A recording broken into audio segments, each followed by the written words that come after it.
Hello everyone. आज हम आप लोगों के साथ स्पीड टेस्ट का डिस्कशन करेंगे। अब ये स्पीड टेस्ट क्या है, जब आप लोग लगाते हो तो आपको बहुत सारी प्रॉब्लम आती हैं। ये जो टेस्ट का डिस्कशन हम लोग करने जा रहे हैं ये 27B है।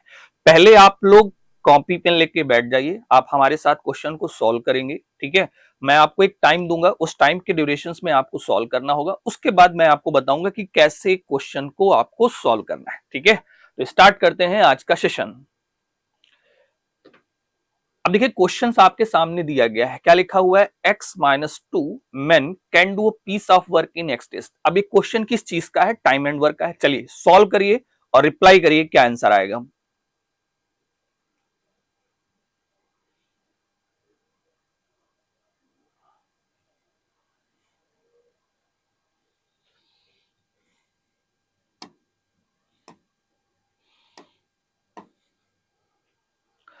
क्वेश्चन में आपका लिखा हुआ है x-2 men can do a piece of work in x days and x+7 men can 75% of work in x-10 days। तो आपको निकालना है in how many days x+10 men finish the work. Okay, अब देखो यहां पर जो आपके पास दिया गया है, कह रहा है x-2 है जो x डेज में वर्क को करता है, तो सिंपल यहां पर लिख देंगे। और उसके बाद यहां कंडीशन दी है 75%, तो 75% का मतलब होता है 3/4 वर्क। और 3/4 वर्क कौन कर रहा है, x+7 मैन कर रहे हैं। क्या कर रहे हैं, x+7 मैन कर रहे हैं। कितने दिन में कर रहे हैं, x-10 डेज में कर रहे हैं। तो वन वर्क कितने दिन में करेंगे, तो ये वन वर्क कंप्लीट करेंगे x-10। ठीक है, और हो जाएगा अपॉन में हो जाएगा 3 और ये क्या हो जाएगा 4 और ये x+7 डेज। तो आप देखिए यहां पर एक आइडेंटिटी अगर आप लगा देते हैं m1d1 इक्वल टू m2d2 की, तो ये हो जाएगा आपका x इंटू x-2। मतलब x कैंडिडेट जो हो जाएंगे वो x-2 डेज में वर्क कंप्लीट करेंगे। और इसी वर्क को अगर x-10 डेज में कौन x+7 कैंडिडेट करें, x+7 कैंडिडेट, और इनटू क्या हो जाएगा आपका 4/3। तो ये आपकी एक इक्वेशन बनेगी। क्या बनेगी, इक्वेशन बनेगी। इसको अब आप सिंप्लीफाई करोगे तब आपका क्या निकलेगा आंसर। तो यहां पर अगर आप x की वैल्यू 20 रखते हैं, क्या रखते हैं, x की वैल्यू आप 20 रखते हैं, तो LHS और RHS आपका क्या हो जाएगा, वेरीफाई हो जाएगा। तो अब इनफैक्ट x की वैल्यू जब सॉल्व करके आपकी 20 निकलेगी तो यहां पर आपसे टोटल वर्क निकलेगा। तो ये हो जाएगा 20 इंटू क्या हो जाएगा आपका, 20 में से 2 माइनस कर देंगे तो आपका 18 आ जाएगा। ये आपका टोटल वर्क निकलेगा। अब कह रहा है इस वर्क को x+10 मैन कितने दिन में करेंगे, तो x की वैल्यू 20 हो गई, तो यहां पर आपका आ जाएगा 30। 0 से 0 कैंसिल, 3 6 18, तो फाइनली आपका क्या आ जाएगा, 12 डेज हो जाएगा, जो आपका बी ऑप्शन सही हो जाएगा। ठीक है, तो अब इक्वेशन को सॉल्व करोगे, इक्वेशन सॉल्व करने पे जो वैल्यू आएगी वो फाइनल आपका क्या होगा, आंसर होगा। ठीक है,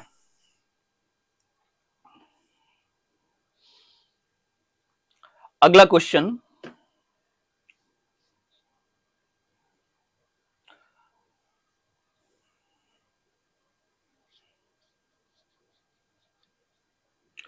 अगला क्वेश्चन देखिए आपका दिया गया है 24 workers working 8 hour per day. कहने का मतलब है कि 24 जो वर्कर हैं 8 घंटे पर डे काम करते हैं और कंप्लीट कर देते हैं 18 दिन में काम। तो यहां पर आपकी आइडेंटिटी देखिए, याद रखिएगा M1D1 H1 अपॉन W1 और इक्वल टू आपका M2D2 H2 अपॉन W2 की इफिशियंसी पे वर्क करना है। ठीक है, इस आइडेंटिटी का यूज करिए, सॉल्व करिए।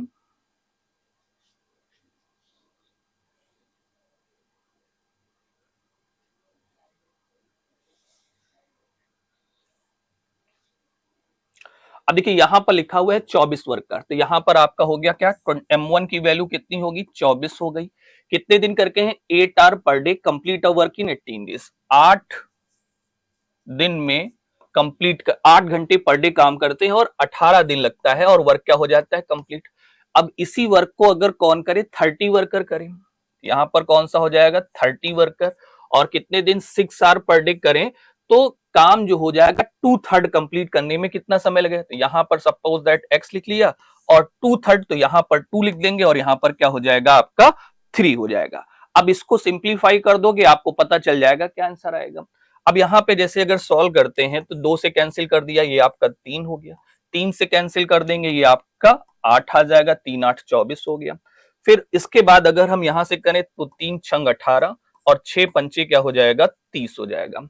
ठीक है, तो ये x की जो वैल्यू हो जाएगी 8 8 जा 64 बाई क्या हो जाएगा 5, 5 से कैंसिल, 5 12 60, 5 8, तो 12.8 आपका क्या हो जाएगा आंसर। ठीक है, 12.8 डेज ऑप्शन में देखें तो आपका डी ऑप्शन क्या हो जाएगा, करेक्ट हो जाएगा। ठीक, चलिए उसके बाद नेक्स्ट क्वेश्चन देखिए। क्वेश्चन बहुत ही सिंपल है, कह रहा है find the least number added in 3092 to make it a perfect square. अब यहां पर कह रहा है कि 3092 में क्या ऐड करें कि ये परफेक्ट स्क्वायर बन जाए। अब देखिए जैसे सिंपल सा चीज है, अगर इस क्वेश्चन को शॉर्ट फॉर्म में लगाना हो तो आप सोचो कि क्या हम कर सकते हैं। नॉर्मली अगर देखा जाए तो 50 का स्क्वायर क्या होता है, 2500 होता है। तो देखिए 2500 के स्क्वायर से क्या है, बड़ा है। अगर हम 55 का स्क्वायर निकालें, देखिए अब आपको एक यहां पर कंडीशंस भी पता होनी चाहिए। कंडीशंस में अगर देखिए 5 का स्क्वायर क्या होता है, 25 हो जाएगा, 5 का अगला नंबर 6, तो 3025। अब देखिए 3025 से भी बड़ा है, तो अब अगर हम 56 का स्क्वायर निकालें तो 6 का स्क्वायर ये 36 हो जाएगा, 5 25 और 6 31, तो ये इससे क्या हो गया, छोटा। तो कुल मिला के इसके बीच में ये नंबर लाइज कर रहा है 3092, तो 3136 से आप 3092 क्या कर दीजिए माइनस, 6 में से 2 जाएगा 4 बचेगा, 13 में से 9 जाएगा 4, ये आपका 0 0। अगर हम इसमें 44 ऐड कर दें तो ये क्या बन जाएगा, परफेक्ट स्क्वायर बन जाएगा। अब देखिए क्वेश्चंस हमारा यहाँ पे सॉल्व करना क्या होता है कि हम यहाँ पर इसको सॉल्व करने के लिए कि उसके नियर अबाउट के स्क्वायर चेक करते हैं। अब नियर अबाउट में क्या है, 50 का स्क्वायर 2500 दिखते हैं तो छोटा पड़ जाता है, 55 का स्क्वायर छोटा पड़ जाता है, 56 का स्क्वायर बड़ा। तो इनफैक्ट नियरेस्ट स्क्वायर आपका 56 लाइज कर रहा है, तो यहाँ पर 44 आप ऐड कर दोगे तो ये आपका क्या हो जाएगा, परफेक्ट स्क्वायर बन जाएगा। ओके, चलिए नेक्स्ट।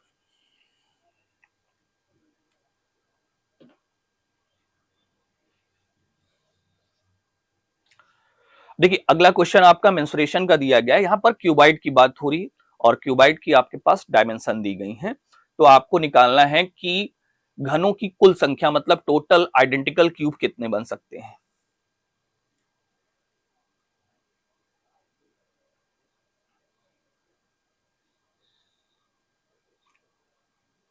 अब देखिए क्वेश्चन कह रहा है a solid cuboid of dimension of 9 5 into 3 centimetre, मतलब एक क्यूबाइड की डायमेंशन आपकी 9 5 3 सेंटीमीटर है और इनको मेल्ट किया गया है।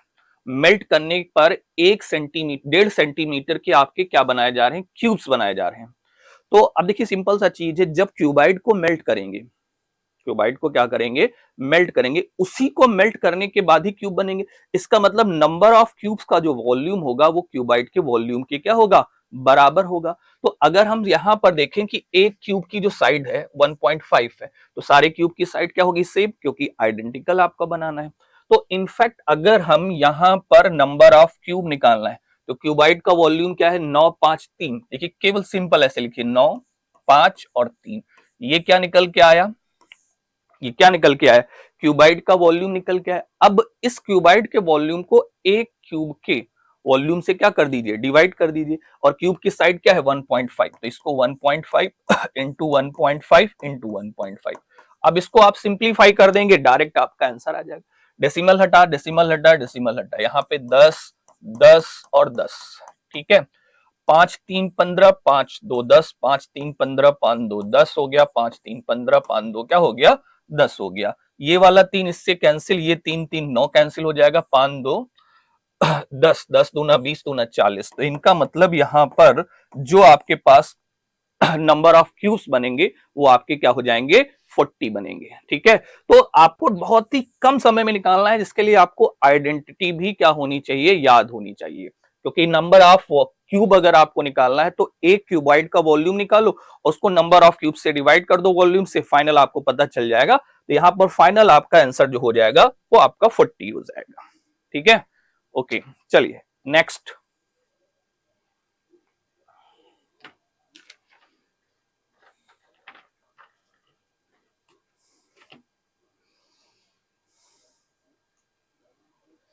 अगला क्वेश्चन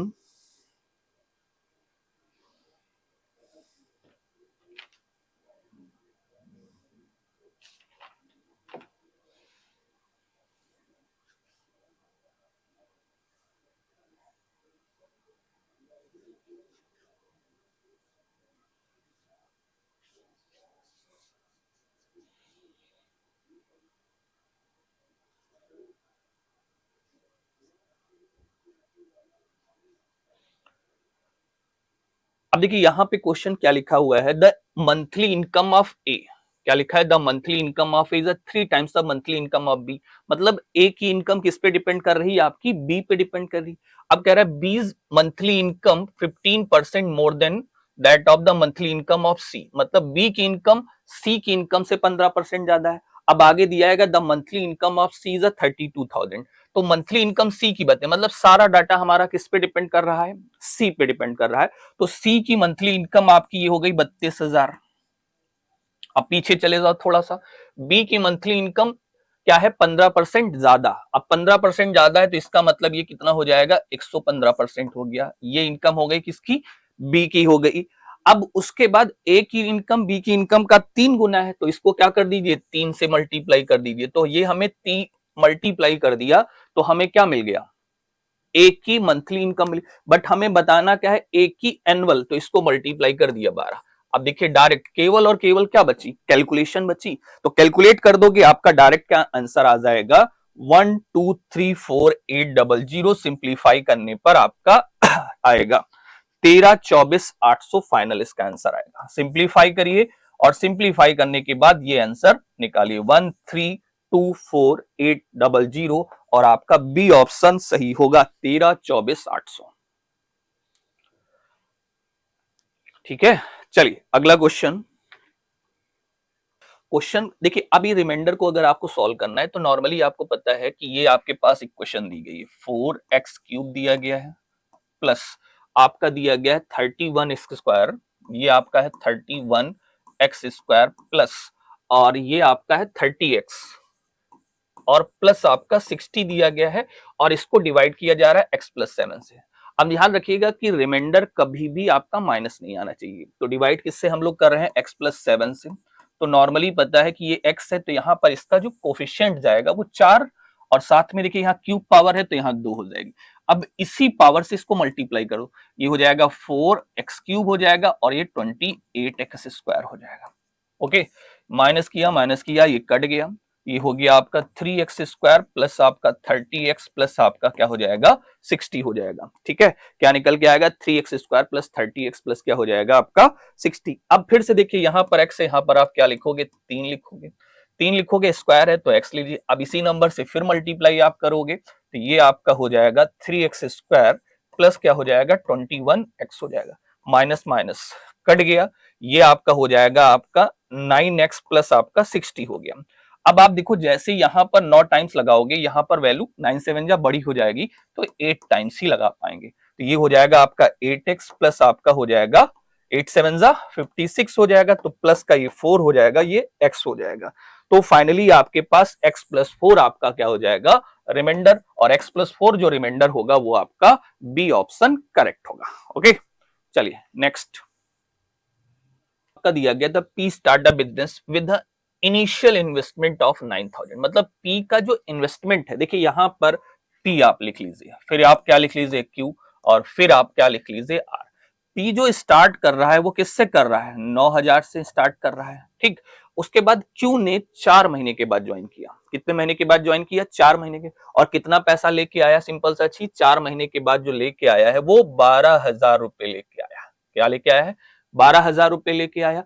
और कितने महीने बाद आया, 4 महीने बाद, तो यहां आप लिख दीजिए 8 हो गया। अब उसके बाद आफ्टर 2 मंथ्स, मतलब और 2 महीने के बाद आर इंटर कर रहा है 15,000 रुपए के साथ, तो 15,000 इंटू क्या हो जाएगा 6, और ये हो जाएगा 12। अब इसको सिंप्लीफाई कर दो, दिस कैपिटल टाइम, और ये हो गया कैपिटल टाइम। कैपिटल और टाइम का मल्टीप्लीकेशन इन्वेस्टमेंट होता है, और इन्वेस्टमेंट का जो रेशियो होता है वो आपका प्रॉफिट का रेशियो होगा। तो यहाँ पर 3 0 कट गए, तो ये हो जाएगा 9 इंटू क्या हो जाएगा 12 हो जाएगा, और ये हो जाएगा 12 इंटू 8 हो जाएगा, और ये 15 और क्या हो जाएगा 6। अब यहाँ पर 6 2 12, 6 2 12, 6 से कट गया, 9 2 18 हो गया, 8 2 क्या हो गया 16 हो गया, और ये 15 हो गया। अब देखिए 18 16 और 15 का आपका रेशियो निकल के आया। क्वेश्चन में कह रहा है कि आर का प्रॉफिट दिया गया है। ठीक है, तो यहां पर आर का प्रॉफिट मतलब 15 रेशियो की जो वैल्यू है वो 922.5 के बराबर होगी, और इनका तीनों का जो सम होगा वो कितना होगा 49। तो ये 922.5 इंटू क्या हो जाएगा 49, ठीक है, और अपॉन में आपका आ जाएगा 15। सिंप्लीफाई कर देंगे और आपका आंसर 3013 पॉइंट क्या हो जाएगा 5 हो जाएगा, ठीक है। ओके, चलिए अगला क्वेश्चन देखिए। अगला क्वेश्चन आपका जो दिया गया है वो आए ट्रायंगल बेस पे दिया गया है।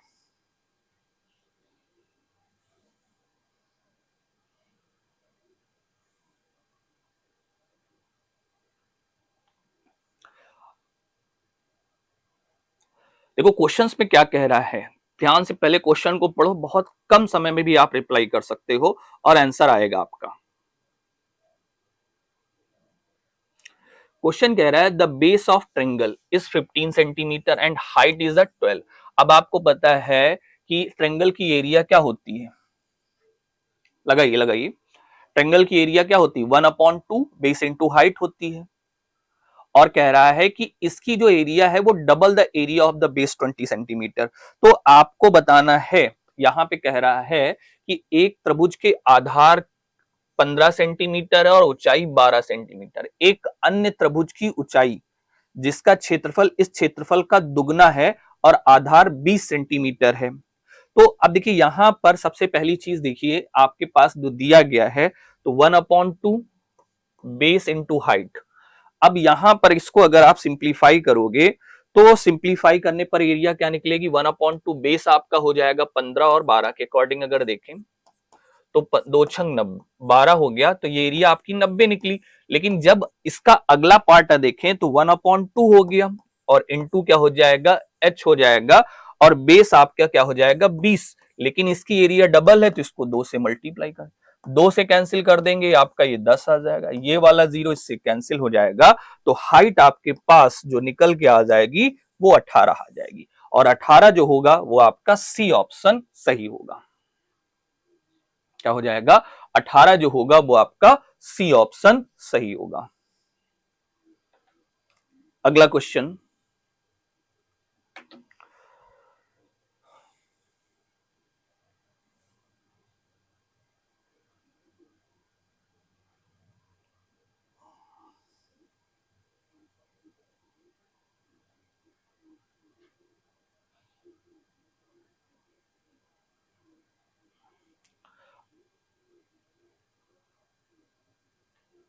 अब देखिए इस क्वेश्चन में कह रहा है a tangent in drawn to a circle of radius 5 centimetre. मतलब एक सर्किल है ये और इस सर्किल की जो रेडियस है वो आपके पास 5 सेंटीमीटर है, ठीक है। A tangent in drawn of a circle radius 5 centimetre from a point of situated at a distance, मतलब एक पॉइंट है जो 15 सेंटीमीटर क्या है यहां पे दिया गया है, ठीक है। कह रहा है एक 5 सेंटीमीटर त्रिज्या के वृत्त पर केंद्र से 15 सेंटीमीटर की दूरी पर है। तो केंद्र से 15 सेंटीमीटर की दूरी पर ये कितना हो जाएगा आपके पास 15 हो जाएगा। तो आपको निकालना क्या है स्पर्श रेखा की लंबाई। अब देखिए यहां पर एंगल आपका 90 डिग्री का बनेगा, तो आपको पता है कि ये 15 का स्क्वायर कितना हो जाएगा 225 माइनस क्या हो जाएगा 25। तो इसको सॉल्व करोगे तो क्या आ जाएगा √200 आए। तो इसका मतलब √200 होगा। अब देखिए 200 ऑप्शन में नहीं है अंडर, तो इसको बाहर निकालें, 2 × 10 का स्क्वायर लिख सकते हैं। तो फाइनली आपका 10√2 हो जाएगा। क्या हो जाएगा 10√2 सेंटीमीटर और 10√2 सेंटीमीटर आपका डी ऑप्शन करेक्ट होगा। मतलब आपको यहां पर सर्किल की प्रॉपर्टी पे वर्क करना है। ओके, चलिए अगला क्वेश्चन।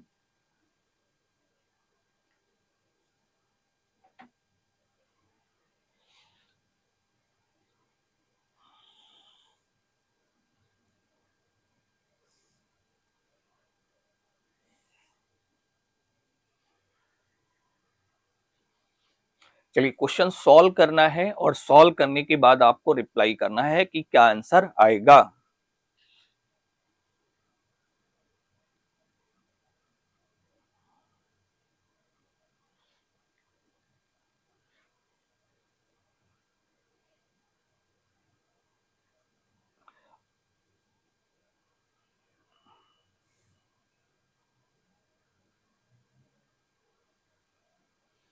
अब देखो क्वेश्चन कह रहा है a man goes 12 kilometre up stream and back again to the starting point in 4 minute. मतलब कुल मिला के वो जा कितना रहा है 12 किलोमीटर और वापस कितना आ रहा है 12 किलोमीटर। तो जाने में टाइम अगर t1 लगा तो आने में टाइम क्या लगेगा t2 और यहाँ हो जाएगा 4। ठीक, अब टाइम इक्वल टू क्या होता है, देखिए स्पीड इक्वल टू क्या होता है डिस्टेंस अपॉन टाइम होता है। तो टाइम इक्वल टू डिस्टेंस 12 और जाएगा, देखिए पहले क्या गया अप स्ट्रीम में गया तो यूएस हो जाएगा, वापस आया 12 डाउन स्ट्रीम में तो डीएस हो जाएगा और इक्वल टू क्या हो जाएगा 4। अब ये 12, अब आपको पता है यूएस इक्वल टू क्या होता है बीएस माइनस सीएस हो जाएगा प्लस 12 और ये हो जाएगा आपका बीएस प्लस सीएस और इक्वल टू 4। अब यहां पर क्वेश्चंस में आपको क्या दिया गया है if the speed of the water, मतलब करंट की स्पीड आपके पास 4 गिवन है तो ये हो जाएगा 12 अपॉन बी एस माइनस का 4 plus 12 upon B S plus 4 equal to क्या हो जाएगा 4 हो जाएगा। ठीक है, अब यहां पर अप स्ट्रीम और डाउन स्ट्रीम के अकॉर्डिंग करंट की स्पीड सिंप्लीफाई करने पर क्वेश्चन में कह रहा है find the speed of the boat, मतलब आपको बोट की स्पीड निकालनी है। तो यहां पर जो बोट की स्पीड आपकी निकल के आएगी, अब देखिए यहां पर बोट की स्पीड अगर हम बाई ऑप्शन पुट करें यहां पर 8, तो देखिए एलएचएस आरएचएस को क्या करना चाहिए सेटिस्फाइड। तो यहां पर 12 अपॉन हमने क्या लिखा 8 माइनस 4 करेंगे और प्लस 12 और ये हो जाएगा 8 प्लस 4 12 हो जाएगा। तो ये तो हो गया 1, ठीक है, ये हो जाएगा 4 3 12 तो 3 प्लस 1 सेटिस्फाइड कर रहा है 4 को। इसका मतलब बोट की स्पीड यहां पर 8 होगी बाई ऑप्शन से और सिंप्लीफाई कर दोगे आपका आंसर आ जाएगा। चलिए उसके बाद अगला क्वेश्चन,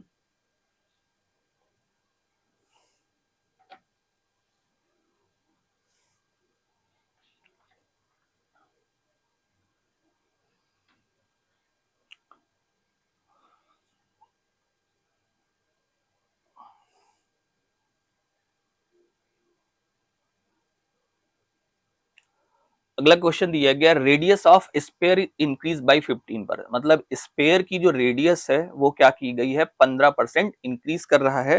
तो आपको बताना है find the percentage change in volume, तो वॉल्यूम में कितना परसेंट चेंज होगा। देखिए यहां पर क्वेश्चन सॉल्व कर रहा है कि स्पेयर की रेडियस 15%, 15% का मतलब होता है 3 बाई क्या होता है 20 हो जाएगा। इसका मतलब पहले अगर 20 थी रेडियस तो कितनी हो जाएगी 23 हो जाएगी। ठीक है, अब यहां पर फाइंड द परसेंटेज, तो 20 का क्यूब हो जाएगा आपका 8000 और 23 का क्यूब हो जाएगा आपका 12167। क्या हो जाएगा 12167। इन दोनों को घटाएंगे तो क्या आ जाएगा, ये 7 हो जाएगा, ये 6 हो जाएगा, 14167 हो जाएगा। और इसको डिवाइड कर देंगे आप किससे 8000 से, इंटू क्या कर देंगे 100, तो 2 जीरो कट गए तो अप्रॉक्स आपको आंसर आएगा 52.08 आएगा परसेंट। तो अप्रॉक्स में आपका जो आंसर होगा वो 52% आपका सही होगा और आपका डी ऑप्शन सही होगा। ठीक है, देखिए क्वेश्चंस में अप्रॉक्स डाटा पूछा था तो सिंप्लीफाई करने पे आपका अप्रॉक्स आपका 52% आएगा। ओके, चलिए अगला क्वेश्चन, देखिए आप जितना कम समय लेंगे टाइम उतना बैलेंस होके चलेगा आपके साथ, क्योंकि यहां पर देखिए क्योंकि पेपर में आपके पास टाइम बहुत ही कम रहता है तो आपको स्पीड भी मेंटेन करके चलनी है।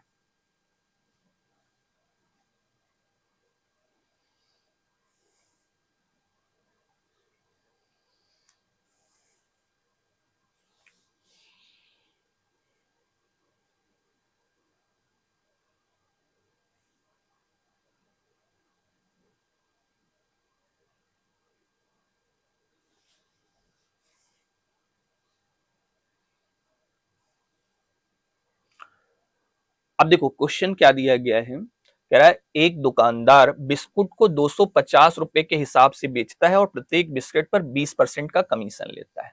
तो इनफैक्ट अगर देखें 250 रुपए का है और 20% अगर आप कमीशन निकालें तो 1/5 पचम 25, मतलब पर बिस्किट का जो कमीशन हो गया वो कितना हो गया, 50 रुपए। वह चॉकलेट को 50 रुपए के हिसाब से बेचता है और प्रत्येक चॉकलेट पर 10% का कमीशन। तो अगर 50 रुपए के हिसाब से बेचता है और 10% कमीशन लेता है तो 10% 1/10, मतलब 5 रुपए क्या कर रहा है, वो चॉकलेट पे कमीशन बेचता है।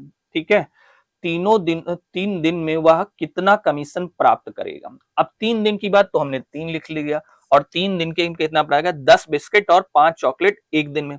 तो देखिए अगर 50 रुपए कमीशन है, 10 रुपए 10 पे चला जाएगा तो 500 रुपए बिस्किट से आ जाएगा।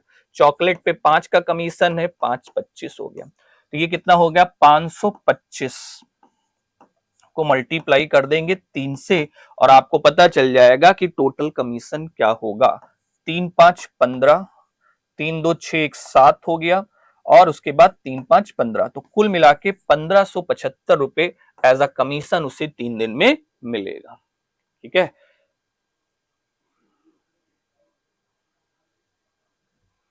तो आपको ये क्लियर होगा। देखिए यहां पर नॉर्मली हमने आपको एक्सप्लेन करके बताया कि कैसे इसका आंसर क्या आएगा। ठीक है, अगला क्वेश्चन।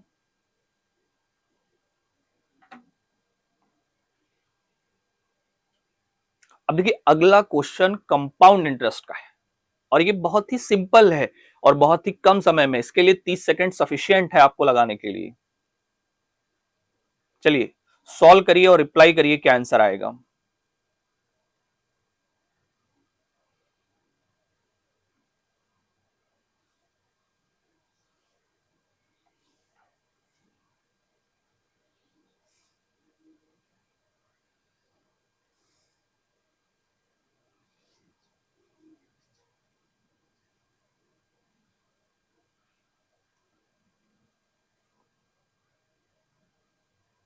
अब देखिए यहां पर इसको लेके सबसे पहली चीज, यहां पर जो रेट ऑफ इंटरेस्ट है वो कितना है, 2.5% है। क्या है, 2.25%, और 2.5% इसको सॉल्व करेंगे तो 2.5 अपॉन में 100 हो गया, और एक फिर से हटा दिया तो 25 से कैंसिल 40, तो मतलब 1/40 आपका बनेगा। अब यहाँ पर कितने साल की बात हो रही है, शॉर्टकट लगाना है, 40 2 साल की बात हो रही है, तो 40 का स्क्वायर 1600 प्रिंसिपल मान लिया। मैंने क्या बोला, 1600 प्रिंसिपल मान लिया। यहाँ फर्स्ट लिख दिया और यहाँ क्या लिख दिया, सेकंड लिख दिया। ठीक है, अब यहां पर इसका 1600 का 1/40 निकालू तो कितना आ जाएगा, 40 ही आएगा। 1600 का अगर आप क्या निकालोगे, 1/40, तो ये जीरो कट गया आपका, 4 चौको 16, फिर ये 40 40 का 40, तो कुल मिला के 2 साल का इमेजिनरी सीआई 81 होगा, जो रियल को वैल्यू करेगा 81 के बराबर। तो 81 81 के बराबर, 1 1 के बराबर, तो 1600 जो होगा वो 1600 के बराबर होगा। तो आपका जो प्रिंसिपल होगा वो आपका क्या हो जाएगा, 1600 हो गया। अब कुछ लोगों के दिमाग में आता होगा, सर 1600 क्यों से मान लिया। ठीक है, देखो मानने के लिए कभी भी अगर फ्रैक्शनल में कन्वर्ट करते हैं तो 2 साल का होगा तो स्क्वायर मानेंगे, 3 साल का होगा तो आप क्या करेंगे, क्यूब मानेंगे, और आपका आंसर आ जाएगा। ठीक है, चलिए अगला क्वेश्चन।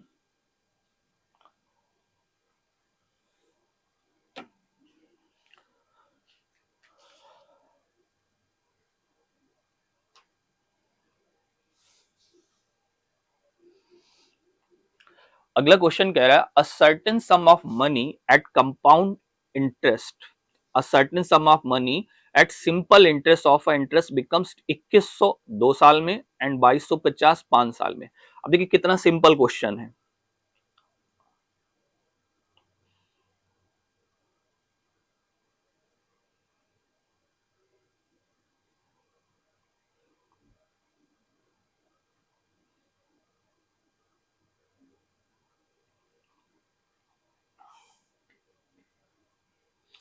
अब देखो यहां पर क्वेश्चन कह रहा है कि एक निश्चित साधारण ब्याज दर पर 2 साल में 2100 रुपए हो रहा है और 5 साल में 2250।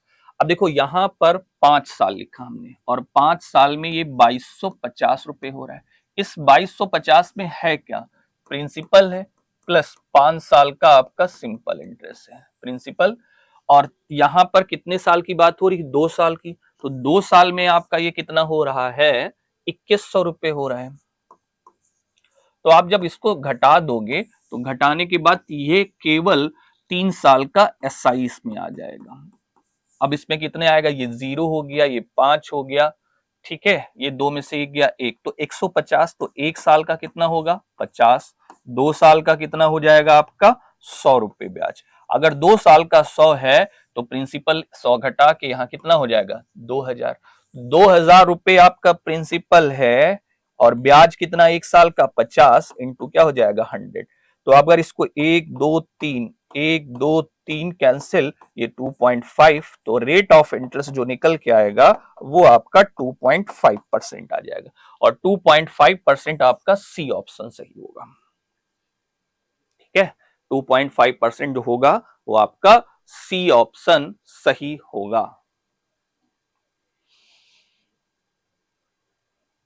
नेक्स्ट, अगला क्वेश्चन,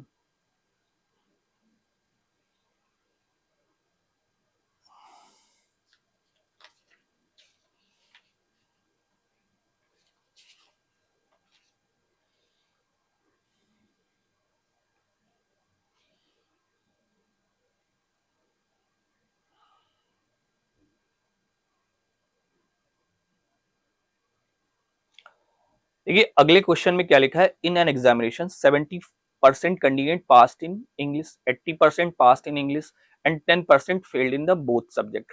कभी भी अगर इस टाइप का क्वेश्चन आए तो हमेशा याद रखिए कि बोथ वाला डाटा कहाँ पे, और बोथ वाला डाटा हमारा क्या है, फील्ड का है, तो मतलब जो ग्राफ बनेगा वो हमारा फील्ड पे बनेगा। ठीक है, अब यहाँ पर इस तरीके से आप गोला बना लीजिए।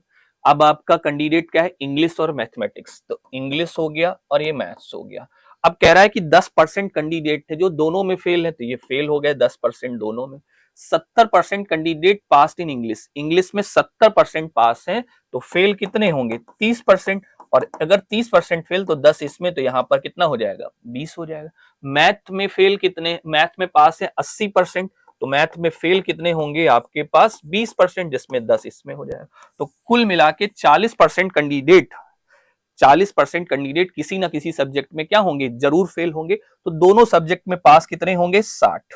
तो अगर दोनों सब्जेक्ट में पास होने वाले कैंडिडेट क्या है 144, तो 60 वैल्यू क्या हो जाएगी 144 के बराबर। तो आपको बताना है नंबर ऑफ कैंडिडेट, तो 100 की वैल्यू निकाल दीजिए। तो ये हो जाएगा 144 इंटू क्या हो जाएगा 100 और अपॉन में क्या आ जाएगा 60। 20 3 60 हो गया, 20 पंचे 100, 3 4 12, 2 14 3 8 24, 48 पंचे अगर कितना हो जाएगा आपका 240 हो जाएगा। इसका मतलब टोटल कैंडिडेट आपके पास जो होंगे वो 240 होंगे। क्या हो जाएंगे 240, और 240 जो होगा वो आपका जो ऑप्शन होगा वो सी ऑप्शन सही होगा। ठीक है, यहां तक आपको क्लियर है। चलिए अगला question,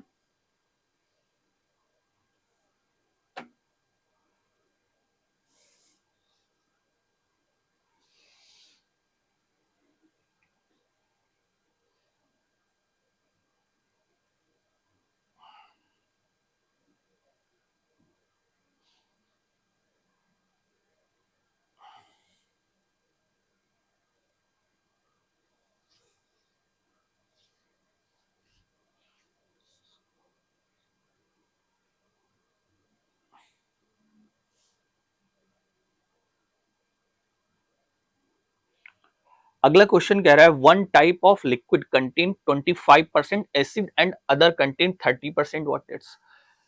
a contain is filled with 6 part of first liquid and 6 part. देखिए यहां पर एसिड है पहले पार्ट में, तो देखिए 25% आपके पास एसिड है, तो 25% का मतलब क्या होता है, 25% का मतलब 1/4।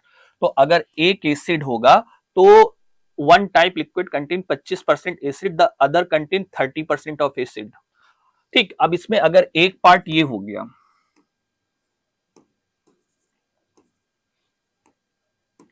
तो अगर यहां पर देखिए बात कर रहे हैं तो 1 पार्ट एसिड हो गया, तो 3 पार्ट क्या हो जाएगा अदर पहले कंटेनर में। उसके बाद दूसरा जो इसमें 30% एसिड है, तो 30%, तो 3 ये हो जाएगा और ये क्या हो जाएगा 7 हो जाएगा। ठीक है, तो यहां पर इसका शॉर्टकट देखिए, 3 और 1 क्या हो गया 4, और 7 3 कितना हो गया 10। तो सबसे पहला काम आपका क्या है कि इनका दोनों का एलसीएम लेके बराबर करो, तो 5 से इसमें मल्टीप्लाई कर दो और इसमें 1 से मल्टीप्लाई कर दो, तो 4 पंचे 20 हो जाएगा, और 10 दूना क्या हो जाएगा 20, 2 से मल्टीप्लाई कर दो। ठीक, उसके बाद किस पार्ट में मिलाया जा रहा है, 6 और 4 पार्ट मिलाया जा रहा है, पहले वाले से 6 और दूसरे वाले से क्या हो जाएगा 4। तो कुल मिला के यहाँ पर 5 6 30 और इससे मल्टीप्लाई, तो इसमें जो कॉमन फैक्टर है उसको हम क्या कर दें, कैंसिल कर दें, तो ये हो जाएगा 2 से कैंसिल हो जाएगा 3, तो कुल मिला के मल्टीप्लाई किससे हो रहा है, 15 से हो रहा है ये, तो 15 से हो गया, 15 ये हो गया और ये कितना हो गया, 15 यहाँ कितना हो जाएगा 45 हो जाएगा। अब यहाँ पर 2 तो कट ही गया 4 से, तो ये 12 हो जाएगा और ये कितना हो जाएगा आपके पास 28 हो जाएगा। ठीक है, अब अगर देखा जाए तो 15 12 कितना हो गया 27 हो गया, और 8 5 13 हो गया, और 4 2 6 73, तो ये 73 हो गया।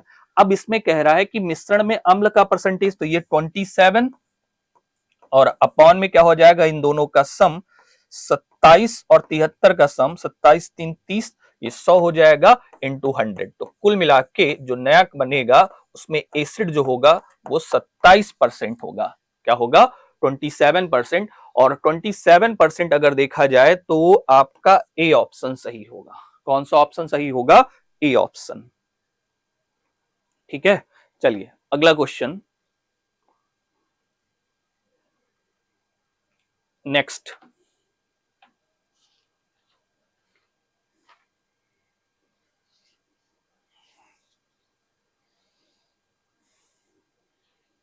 अगला क्वेश्चन आपका क्या दिया गया है, पढ़िए, सॉल्व करिए और रिप्लाई करिए क्या आंसर आएगा।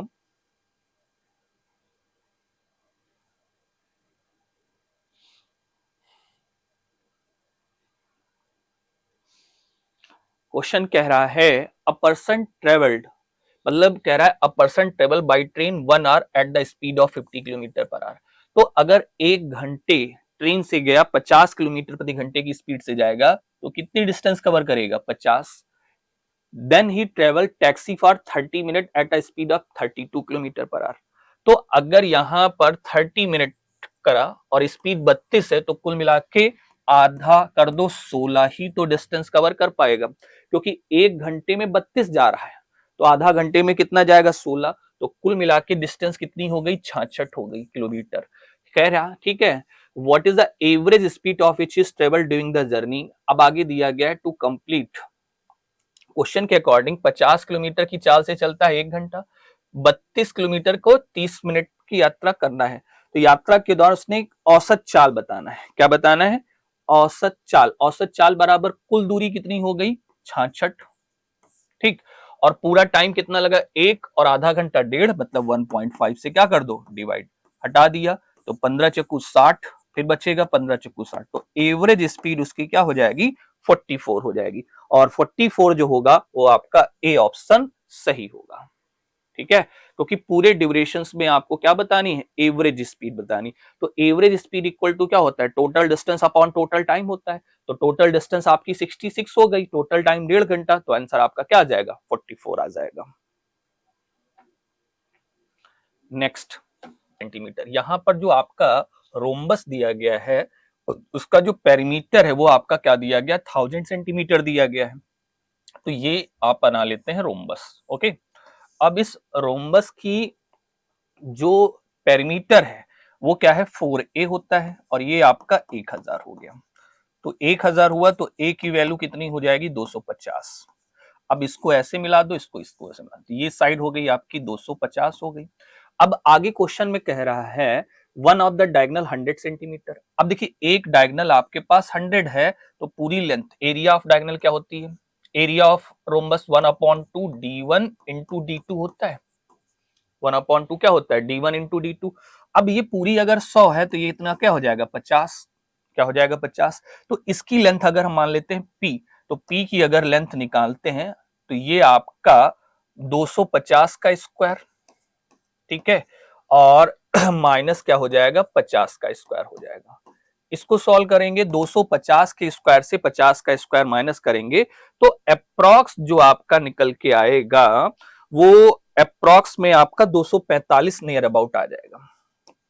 अगर ये 245 निकला तो पूरा लेंथ कितनी हो जाएगी 490 हो जाएगी, और एक डायगोनल आपका ऑलरेडी 100 दिया गया है इंटू 1/2 हो गया, और ये आपकी क्या आ जाएगी एरिया निकल के आ जाएगी। 2 से कैंसिल कर देंगे 50 हो जाएगा, और ये आपका 0 0 2 5 9 45, 5 चक्कू 20 4 24, तो ये 24,500 आपका हो जाएगा। तो 24,500 अगर देखा जाए तो आपका बी ऑप्शन पे वर्क करेगा। ठीक है, किस ऑप्शन पे वर्क करेंगे हम? बी ऑप्शन पे क्या करेंगे? वर्क करेंगे, सॉरी बी ऑप्शन। 24,500 आपका क्या हो जाएगा? आंसर हो जाएगा। ठीक है, तो चलिए अगला क्वेश्चन।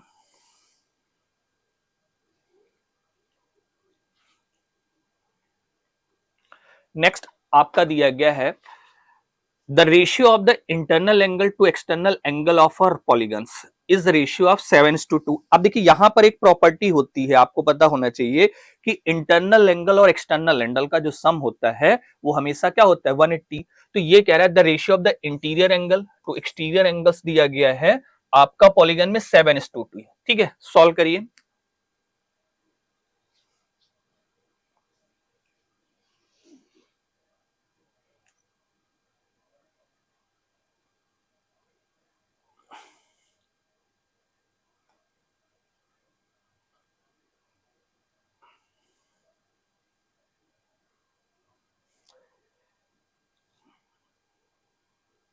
अब देखिए यहां पर अगर इंटरनल 7x तो एक्सटर्नल 2x, तो टोटल आपका क्या हो जाएगा? 9x। और यहां पर 9x की जो वैल्यू होगी वो आपके पास क्या दी गई है? तो अगर यहां पर 180 हो जाएगा, दी नहीं होती इंटरनल और एक्सटर्नल का, तो x की वैल्यू आपके पास कितनी हो जाएगी? 20 हो जाएगी। ठीक है, और अगर x की वैल्यू 20 हो जाएगी तो आपको पता है कि एक्सटीरियर एंगल इक्वल टू क्या होता है? 360 अपॉन क्या होता है? n होता है। अब यहां पर x की वैल्यू 20 है और एक्सटीरियर एंगल कितना है आपका? 2x हो गया। तो 2 इंटू क्या हो जाएगा? 20, तो एक्सटर्नल एंगल्स आपका क्या हो जाएगा? 40 डिग्री। ये 40 हो गया, ये हो गया 360 अपॉन क्या हो गया? n। 0 से 0 कैंसिल हो जाएगा, तो क्या हो जाएगा? n की वैल्यू यहाँ पे क्या आ जाएगी? 9 आ जाएगी। तो फाइनली आपके पास जो पॉलीगन होगा उस पॉलीगन में जो साइड होंगी वो आपके पास कितनी होंगी? 9। याद रखिएगा एक्सटर्नल एंगल और इंटीरियर एंगल और एक्सटीरियर एंगल का जो सम होता है वो आपका क्या होता है? 180 होता है। और फाइनली आपका आंसर आपका सी ऑप्शन करेक्ट हो जाएगा। ठीक है, देखिए क्वेश्चंस लगाते समय आप हमेशा याद रखिए कुछ प्रॉपर्टीज होती हैं, अगर वो आपको बहुत अच्छे से क्लियर है तो आपका आंसर बहुत ही कम समय में आ जाएगा। चलिए अगला क्वेश्चन आपका स्क्रीन पर दिया गया है और बहुत ही आसान सवाल है।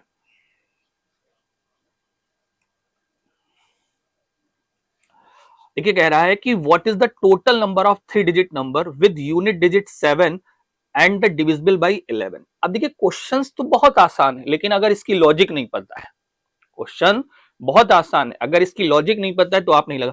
कह रहा है कि यूनिट डिजिट 7 हो और 11 से डिविजिबल हो और 3 डिजिट का हो। देखिए सबसे पहली चीज, अगर यूनिट डिजिट 7 है तो आपको पता है कि इवन प्लेस और ऑड प्लेस का जो डिफरेंस या तो 0 हो या तो 11 का मल्टीपल हो। तो यहां पर अगर 7 है तो अगर इसको 7 करना है तो यहां पर पहला नंबर एक ले लो, तो 7 1 8, यहां 8 लिख दो। अब देखो यहां पर ऑड प्लेसों का डिफरेंस सम कितना आ रहा है? 8, और इवन प्लेस डेट, तो दोनों का डिफरेंस 0 हुआ, तो मतलब ये 11 से डिविजिबल होगा। चेक करके भी देख लीजिए, 11 कम 11 7 बचेगा, तो ये हो गया 187। अब दूसरा नंबर 7 है तो यहां पर 2 ले लीजिए, 7 2 9, तो यहां 9 हो जाएगा। अब फिर से यहां 7 लिया, अब अगर 7 लेंगे तो यहां पर 0 3 लें तो या तो 10 हो जाएगा, तो यहां पर बीच में 10 तो रख नहीं सकते क्योंकि एक ही डिजिट का, तो 3 में तो बनेगा नहीं। तो अगर हम यहाँ पे क्या रख दें? 4, क्या रख देते हैं? 4 लिख दें, और ये आपका 0 हो गया, 3 में नहीं बन पा रहा है। तो देखिए 7 4 कितना हो गया? 11 हो गया। 11 में से 0 जाएगा, 11 आएगा, तो ये 11 का मल्टीपल होगा, ये चलेगा। फिर ये 7 ले लिया। अब यहां पर अगर 5 लिखें, ठीक है, तो 5 में अगर लिखे 7, देखिए 7 7 49, 2 49 हो जाएगा, एक बचेगा। और एक में देखिए यहां पर अगर 5 है तो यहां पर 7 5 कितना बन रहा है? 12। तो 12 करने के लिए 11 1 12 हो जाएगा। ठीक है, अब देखो 517 आपका बनेगा, क्योंकि देखिए 7 5 12 हुआ, तो 11 से घटा दो 1, तो 1 में से 1 हो जाएगा 0। तो कुल मिला के देखिए अब कट रहा है 11 से, 11 4 44 44 और 6 50 1 51 7। फिर अगला 7 हुआ, अब यहां पर हमने 6 लिखा, 7 6 13 हुआ। ठीक, अब यहां पर 13 हुआ, तो यहां पर अगर हम लिख दें 2, 13 में से 2 गया 11, तो ये हो जाएगा आपका 620। फिर 7 लिखें, अब यहाँ पे क्या लिख दिए, अगर 7 लिखे और यहाँ पे 7 लिख दिए, अब 7 7 14 हुआ तो 11 3 14, 3 लिख दिया, फिर 7 लिख दिया, फिर 8 7 15 हो गया, और 15 जब हुआ तो यहाँ पर 11 4 15 847 हो जाए। फिर यहाँ पर अगर 7 लिख दिया तो 9 7 16 हो गया, तो 11 5 16 हो जाएगा। अब देखिए ये जितने भी नंबर बन रहे हैं इन सबका यूनिट प्लेस आपका 7 बन रहा है। क्या बन रहा है, यूनिट प्लेस 7 बन रहा है, और ये 11 से डिविजिबल है। इससे आगे अगर हम जाएंगे तो ये 4 डिजिट में हो जाएगा, तो 1 2 3 4 5 6 7 8, तो टोटल 8 नंबर आपके बनेंगे। क्वेश्चन बहुत ही जबरदस्त है, ठीक है, लेकिन अगर आइडेंटिटी नहीं पता है तो आपको लगाने में दिक्कत आएगी सबसे ज्यादा इस क्वेश्चन में। चलिए अगला क्वेश्चन, उसमें लिखा है 2 trains can cross a pole in 14 seconds, मतलब 2 ट्रेनें हैं, लिखा है 2 trains cross a pole in 14 second and 16 seconds respectively दिया गया है।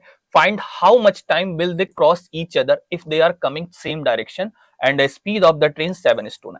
अब देखिए यहां पर आपको कॉन्सेप्ट पता होना चाहिए कि अगर कोई सिंगल ट्रेन किसको क्रॉस करती है, पोल को क्रॉस करती है, तो speed of train equal to length of train और पोल को क्रॉस करने वाला टाइम होता है।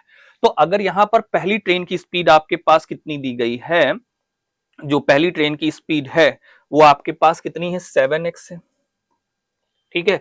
ट्रेन की लेंथ आपकी पहली वाली दी गई है, नहीं दी गई है, तो यहां पर L1 हो गया और कितने सेकंड में 14 हो जाएगा। दूसरी वाली ट्रेन की स्पीड आपकी 9x हो गई और L2 हो गई, और कितने सेकंड में, 16 सेकंड में क्रॉस करती है।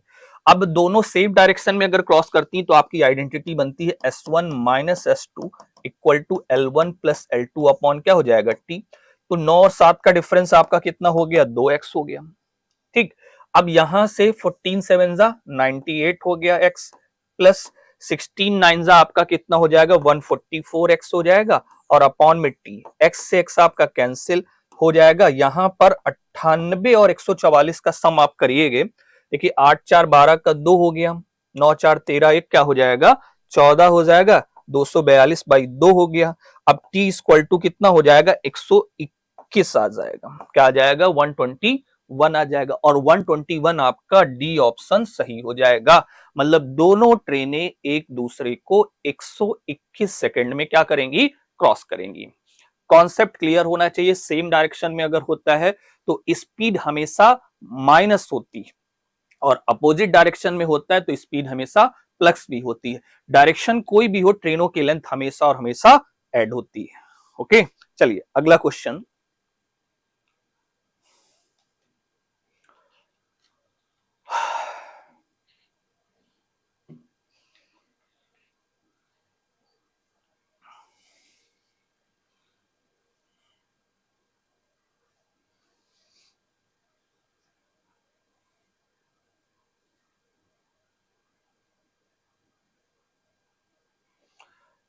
अब देखो यहां पर क्या दिया गया है, the ratio of the age of Nitin to that of धीरज।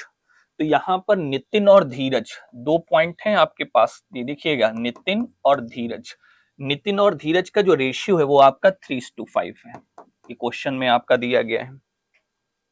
और कब का है, प्रेजेंट का है, तो प्रेजेंट का है तो उसके आगे हमने ऐसे 0 लगा दिया, इंडिकेशन पॉइंट में प्रेजेंट हो गया, ठीक, ओके। ठीक है, 12 years ago Dheeraj age will be 2 times, मतलब 12 ईयर्स अगो धीरज जो हो जाएगा 2 टाइम्स ऑफ अजय, और कब होगा, 12 ईयर्स अगर तो माइनस का 12 हो गया, और ये हो गया 2:1 हो गया। If the difference between the age and age of if the difference between the age and age Ajay और नितिन, अजय और नितिन की एज का जो डिफरेंस है वो कितना है, 2 साल। तो देखिए सबसे पहली चीज अजय हो गया और नितिन हो गया, इनकी एज का जो डिफरेंस है वो 2 साल है, और ये कब है डिफरेंस, प्रेजेंट में। तो यहां पर अगर अजय की बात करें तो अजय की जो एज है अगर हम लेके चलते हैं तो आपके पास क्या हो जाएगा, देखिए यहां पर आगे क्वेश्चन में क्या लिखा है, then find the present age of Dhiraj. तो धीरज की आपको क्या बताना है, प्रेजेंट एज बतानी है। तो देखिए अगर हमारे पास क्वेश्चन के अकॉर्डिंग देखें तो कह रहा है 12 years before Dheeraj is 2 times, मतलब 12 साल पहले 2 टाइम्स हो रहा है। तो अगर धीरज की प्रेजेंट एज लाए तो धीरज हो जाएंगे प्रेजेंट में 2y प्लस आपका क्या हो जाएगा 12 हो जाएगा। ठीक, ये हो गया प्रेजेंट। और इधर से अगर धीरज की एज निकालनी तो ये हो जाएगी आपकी 5x हो जाएगी। ये प्रेजेंट थी और इसको हमने प्रेजेंट में ले लिया, तो दोनों आपस में क्या हो गए, बराबर हो गए। तो y की जो वैल्यू आपके पास निकल के आएगी वो क्या निकलेगी, 5x माइनस का 12/2 हो गई। क्या हो गई, 5x माइनस 12/2 हो गई। अब देखिए यहां पर अजय की एज आपके पास क्या है, y। अजय की एज आपके पास क्या दी गई है, y होगी, तो इसको प्रेजेंट में लाएंगे तो y प्लस आपका 12 हो गया माइनस नितिन। नितिन आपके पास कितना दिया गया है, 3x इक्वल टू क्या हो जाएगा 2। अब इस y की वैल्यू को हम यहां पुट कर देंगे, ठीक है। तो y plus 12 minus 3x equal to, तो ये y की वैल्यू अगर हम निकालें तो ये हो जाएगा y इक्वल टू हो जाएगा 3x माइनस का क्या हो जाएगा 10 हो जाएगा। तो ये दोनों इक्वेशन को और इन दोनों को क्या कर देंगे, इक्वल कर देंगे, तो ये आपके पास हो जाएगा 3x माइनस का 10 इक्वल टू हो जाएगा 5x माइनस का 12 हो जाएगा। और ये 2 इधर मल्टीप्लाई कर देंगे तो यहां से हमें x की वैल्यू निकलेगी 2 3 जा 6x हो जाएगा माइनस का 20 हो जाएगा। और ये आपका हो जाएगा 5x माइनस का 12, ये इधर गया ये हो जाएगा x और ये हो गया 8। तो x की वैल्यू हमारे पास क्या निकल गई 8। और आपको धीरज की एज निकालनी है, तो धीरज की एज अगर देखा जाए तो क्या है आपके पास 5x है, 5x है ना, तो ये 5x तो 5 इंटू 8, तो फाइनली धीरज की एज क्या हो जाएगी 40 हो जाएगी। तो धीरज की जो एज हमारे पास है 40, आपका डी ऑप्शन क्या हो जाएगा, सही हो जाएगा। थोड़ा सा कैलकुलेशन है क्योंकि एक दूसरे पर रिलेट करता है, इस वजह से इसमें थोड़ा सा टाइम लगेगा। और कुछ क्वेश्चंस ऐसे भी होते हैं जो टाइम लेते हैं, बट यहाँ पर आंसर आपका 40 वर्ष आएगा। चलिए अगला क्वेश्चन।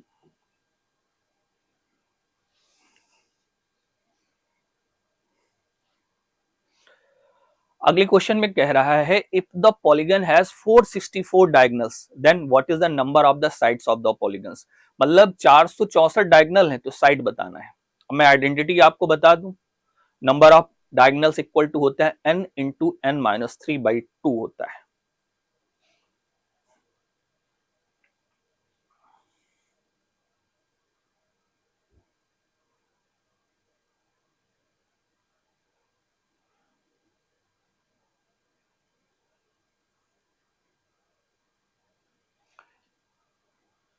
अब देखो यहां पर डायगोनल ये हो गया n into n minus 3/2 equal to 464। अब इसको सिंप्लीफाई कर दोगे तो आपको पॉलीगन की क्या मिल जाएगी, साइड। यहां पर n equal to 32 by option से पुट करूं, तो अगर पुट करोगे ये 32 हुआ और ये 32 में से 3 चला जाएगा 29 हो गया, अपॉन कितना हो जाएगा 2, 2 से कैंसिल, 16 9 144 का 4 14 कैरी 16 2 28, 28 4 32 10।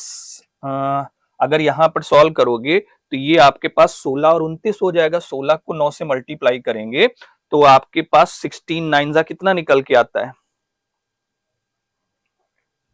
144 होगा, 144 का 4 14 कैरी और उसके बाद 16 दूना ये 32 होगा, क्या हो जाएगा 32, 32 में 14 ऐड कर दो, 4 2 6 3 1 4 46 464।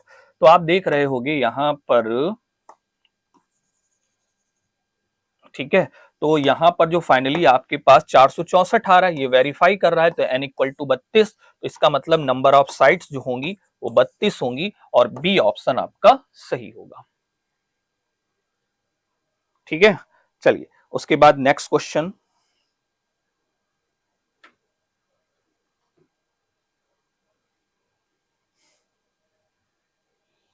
अगला question compound interest simple interest के बेस पे है, इसको लगाना है आपको।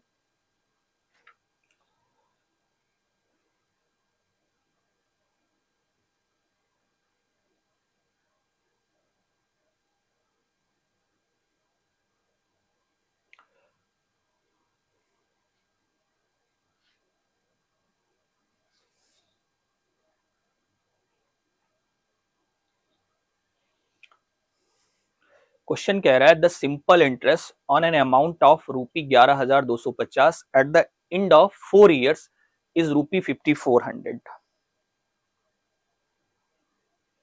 कहने का मतलब है 11,250 रुपए की रकम 4 वर्ष के अंत में उचित साधारण ब्याज 5400 रुपए। तो अगर साधारण ब्याज 5400 रुपए है, ये हो गया 5400। कितने साल का है? 4 साल पे है। किस पर है? 11,250 पे, तो 11,250 हो गया और इंटू क्या हो जाएगा आपका 100। तो आपको पता चल जाएगी रेट क्या हो जाएगी। तो आप देखिए इसको सिंप्लीफाई करेंगे, 0 से 0 ये कैंसिल, 25 चक्कू 100 होगा, 12 बचेगा और 12 मतलब 125, 25 पंचे 4 हो जाएगा। अब इसको सिंप्लीफाई करें, 9 5 45 हो गया, 9 6 54 हो गया, 4 से 4 आपका क्या हो जाएगा कैंसिल, ये 60 हो जाएगा, 5 से कैंसिल कर देंगे 12। तो रेट आपके पास कितनी हो जाएगी? 12% हो जाएगी। ठीक है, अब कह रहा है इसी राशि पर इसी दर से 2 वर्ष के अंत में चक्रवृद्धि ब्याज कितना होगा। ठीक है, तो देखिए सबसे पहली चीज प्रिंसिपल आपके पास कितना दिया गया है, प्रिंसिपल।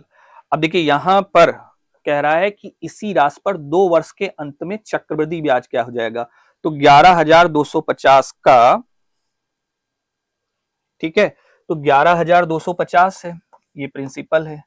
अब इसका फर्स्ट ईयर और सेकेंड ईयर इस तरीके से आप निकाले, तो 11,250 का आप क्या निकालेंगे? 12%। तो 11,250 का अगर आप 12% निकालोगे तो वैल्यू आपकी आ जाएगी कितना? 1350। तो यहां पर भी आपका 1350 और यहां पर भी क्या हो जाएगा? 1350। अब इस 1350 का फिर से क्या निकालोगे आप? 12% निकालोगे। तो 12% निकालने के लिए ये जीरो कट गया, 5 2 10, 5 27 हो जाएगा, 2 से कैंसिल 6, 27 को 6, 6 7 42 का 2, 6 2 12 4 16, मतलब कुल मिला के 160 62 हो जाएगा। 1350 2700 ये हो गया और 162 ये हो गया, 2 6 7 1 8, तो 2862 हो जाएगा। ये आपका बी ऑप्शन सही हो जाएगा, 2862। कैलकुलेशन, कुछ क्वेश्चंस होते हैं पेपर में जिनमें कैलकुलेशन होती है, उसको आपको सॉल्व करना पड़ता है। अगर कैलकुलेशन नहीं करोगे तो फिर आपका फाइनल अप्रोच नहीं निकल के आएगी। चलिए अगला क्वेश्चन,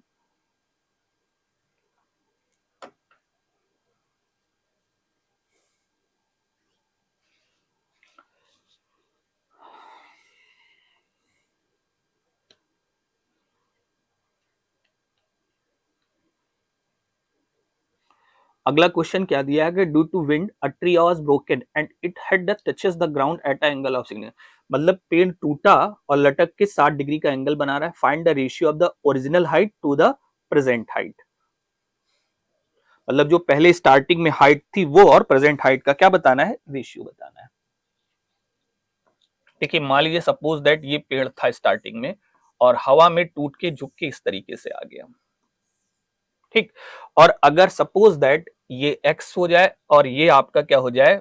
y हो जाए, तो ये भी y होगा क्योंकि यही टूट के तो नीचे आया और एंगल कितना बना रहा है? 60 डिग्री का बना रहा है। ठीक है, तो आपको बताना क्या है? Original height to present height, तो x plus y upon x की वैल्यू आपको बतानी है।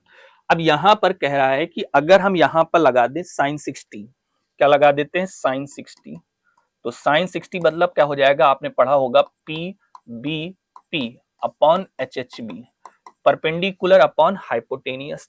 तो परपेंडिकुलर आपका x हो गया, ये y हो गया, साइन 60 की वैल्यू होती है √3/2, x बाई क्या हो जाएगा? y हो जाएगा। ठीक है, तो यहां पर उसके बाद अगर हम tan 60 लगा दें तो tan 60 इक्वल टू हो जाएगा परपेंडिकुलर मतलब x अपॉन क्या हो जाएगा? tan 60 अगर हम लेंगे तो अब यहां पर आगे पॉइंट क्या है कि जो ग्राउंड से लेवल बना रहा है, तो अगर tan 60 निकाल लेते हैं तो यहां पर सपोज दैट ये वही पॉइंट मान लेते हैं। ठीक है, तो यहां पर अगर ये पॉइंट को मान लेते हैं p, तो x बाई क्या हो जाएगा आपका p, और आपको पता है tan 60 की जो वैल्यू होती है वो √3 होती है, ये हमने p मान ली, तो x बाई p। तो यहां से आपके पास जो x की जो वैल्यू निकल के आएगी वो निकल के आ जाएगी √3p आ जाएगी, क्या आ जाएगी? √3p निकल के आ जाएगी। अब x की वैल्यू √3 हो जाएगी, अगर हम यहां पर क्या लगा देते हैं? cos 60 लगा देते हैं, क्या लगाते हैं? cos 60। अब देखिए cos 60 की अगर बात करें तो cos 60 मतलब हो जाएगा बेस अपॉन हाइपोटेनियस, तो बेस आपका क्या हो गया? p और हाइपोटेनियस आपका क्या हो जाएगा? y, और cos 60 की जो वैल्यू होती है वो आपके पास क्या होती है 1/2 होती है, और ये क्या हो जाएगा p/y। तो अगर p/y हो जाएगा तो यहां पर y की जो वैल्यू निकल के आ जाएगी वो आ जाएगी 2p आ जाएगी। x की भी वैल्यू p के टर्म में निकाल दी, y की वैल्यू भी 2p के टर्म में, अब यहां पुट कर दीजिए आप। तो x की वैल्यू है आपकी √3p और y की वैल्यू है आपके पास 2p और नीचे हो जाएगा √3p। p से p आपका क्या हो जाएगा कैंसिल हो जाएगा। ठीक है, तो ये आपका √3 + 2 अपॉन क्या हो गया √3 हो गया, ये बनेगा।